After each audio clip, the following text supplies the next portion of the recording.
What's going on, everybody? Welcome to episode 2 of my tips and tricks Battlefield tips and tricks series, where I'll be going over everything you need to know in order to get the most out of your Battlefield 1 experience, from classes to playing the objective, in order for you and your team to win the game.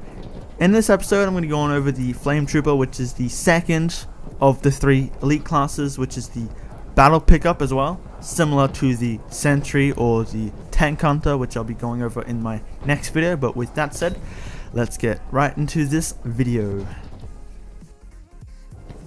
So the Flame Trooper is another elite pickup, and you're basically equipped with a flamethrower, which takes quite a while to activate.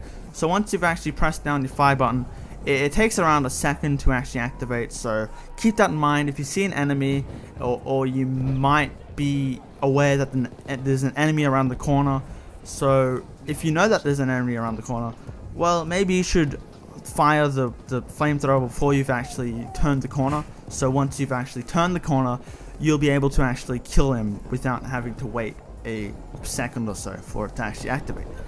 And another thing with the flamethrower is you can't really run very quickly. You're quite slow. You're pretty much like a turtle. You're pretty much like the Sentry that I talked about in the last video. You can't run very fast. So just keep that in mind when you're out in the open. And since you are a flamethrower trooper, you can only engage at really short distances. So if you're not able to, I guess, react or retaliate, then just don't be in the open. It's just as simple as that. You can use vehicles to your advantage. Vehicles are pretty much the elite class's best friends, because you pretty much can go around the map wherever you want. But there's also ways to taking this guy down, and the number one way of taking the Flame Trooper down is by using, similar to the Sentry, is using melee attacks. Melee attacks are pretty much the Flame Trooper's worst enemies, and if you have a bayonet attached to your weapon and you're not afraid to use it, pretty much just use it, alright? Because it's a one-shot kill from anywhere, no matter what. Even if you bayonet charging him from the front or the back, it does the same amount of damage, I'm pretty sure.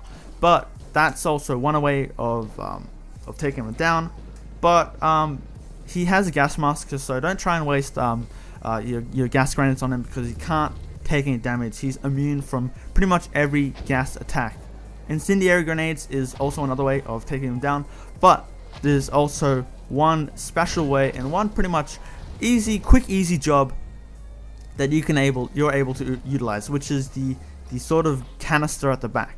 It's sort of like this circular shaped sort of fuel tank or whatever, and if you start shooting at that, you take him down a lot easier, and you pretty much explode the canister, and he dies quite easily.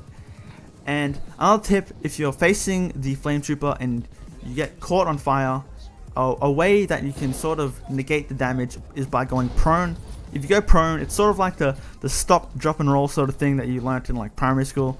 It's basically, if you go prone, you take less damage. And if you actually run whilst you're on fire, you take even more damage. Say then, if you're standing still or something, or you're prone, you'll take a lot more damage, and your chances of dying is going to be obviously increased. So there's a lot of methods to counter him, and there's a lot of tips that you can use when you're actually using him as well. So that's sort of my tips and tricks for the Flame Trooper. If you guys enjoyed the video, make sure to slap a like, and I'll see you guys in the next tips and tricks video.